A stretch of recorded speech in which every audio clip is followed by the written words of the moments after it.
Bonjour mes chers élèves, nous sommes toujours avec le dénombrement. Nous avons vu une vidéo précédente concernant le dénombrement. Je vous ai parlé des applications et je vous ai montré comment utiliser le cardinal qui est égal d'un ensemble qui est égal à n à la puissance p. N étant le nombre d'éléments de l'ensemble et p c'est le nombre de choix ou de tirages effectués sur l'ensemble. Alors, un clavier, vous connaissez un clavier, de 9 touches, qui comporte 9 touches, permet de composer un code pour entrer dans un lieu privé. Le clavier est ainsi, voilà.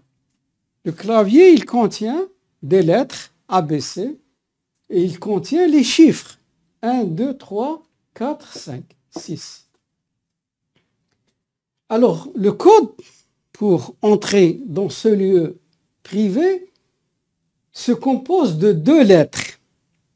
Je devrais faire AB, suivi de 3 chiffres, 2, 3, 6 par exemple, pour entrer, pour ouvrir la porte et entrer dans le lieu. Alors la question, combien de codes peut-on former? Ça vous paraît simple. Alors, combien de codes?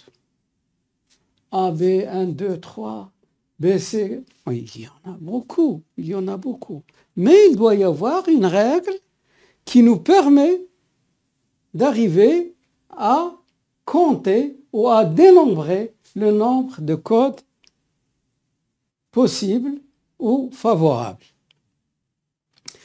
Alors, il faut suivre ce chemin que je vous ai montré dans la vidéo précédente, que je n'ai pas voulu effacer. Alors, pour utiliser, parce que moi, je sais que je vais utiliser n à la puissance p. Mais il faut que je suive les 3 conditions. Est-ce qu'elles sont valables? Le choix des effectifs n et p. Les effectifs. Mais il y a des lettres et il y a des chiffres. Alors, il y a 2 ensembles, si vous voulez. Ça, si vous voulez, je vais noter petit a. Et ça, je vais noter petit b. Et ça, je vais noter petit c. Alors, il y a ici 2 ensembles. On distingue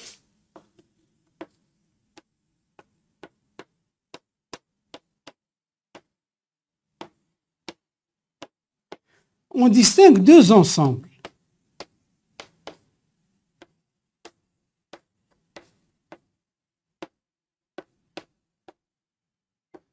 Alors, quels sont ces 2 ensembles?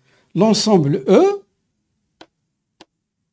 qui contient A, B, C, et l'ensemble F, qui contient les chiffres 1, 2, 3, 4, 5, 6.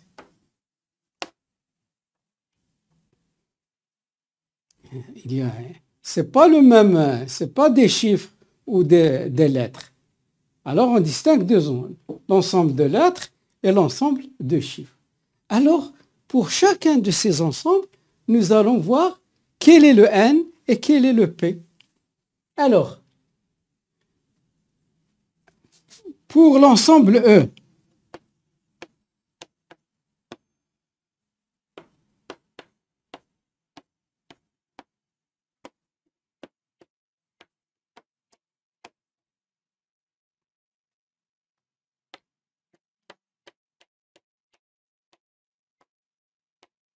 à quoi est égal n? N est égal à 3. Voilà, c'est le cardinal, le nombre d'éléments. N est égal à 3. Et P, suivi de 2 lettres. Je vais prendre 2 lettres seulement. Et P est égal à 2. Alors, Alors,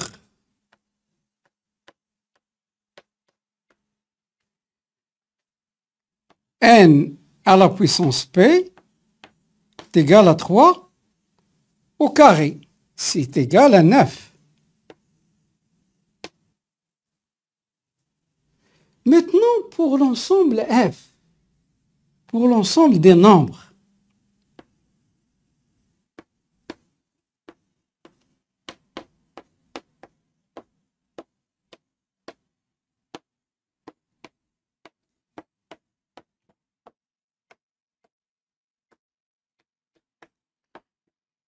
quoi est égal n? 1, 2, 3, 4, 5, 6. Qui est 6? n est égal à 6. Et p, combien? Suivi de 3 chiffres. Pour l'ensemble des chiffres, pardon.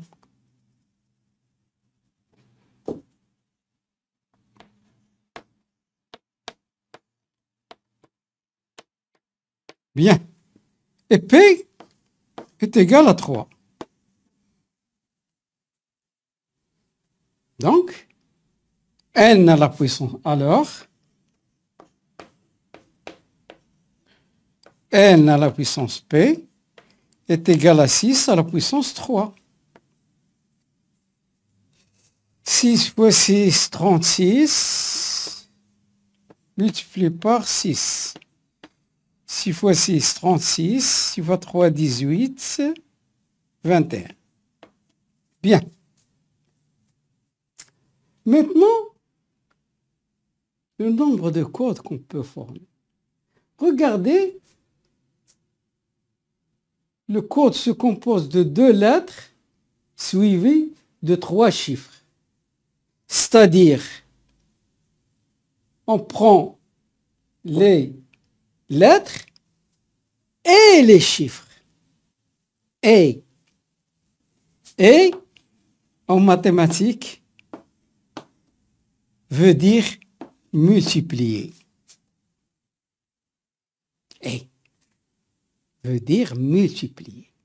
Alors, le nombre de codes possibles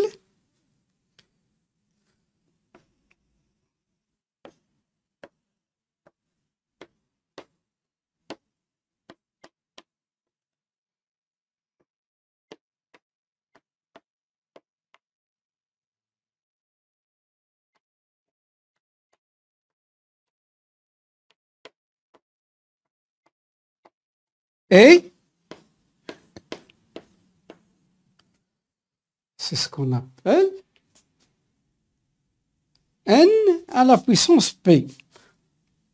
Le n dont je parle ici, ce n'est pas le même n. Je peux appeler ça n'.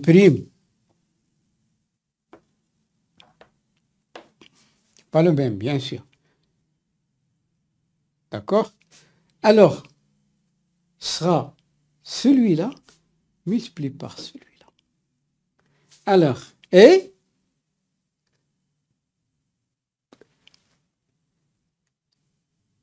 neuf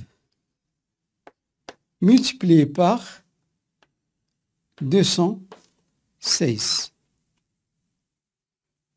Il me faut la calculatrice. 216 multiplié par 9. 1944.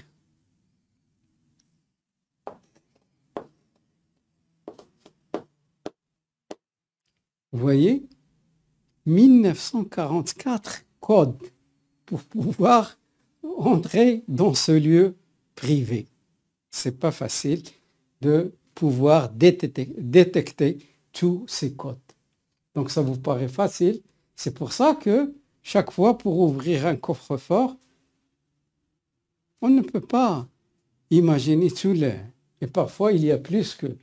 Il y a 6 lettres et 10 chiffres. Et 10 chiffres. C'est pas possible de détecter le code. C'est très confidentiel et très top secret. Bien. Alors on s'arrête là pour cet exercice. On verra un autre exercice prochainement. Au revoir. Prenez soin de vous.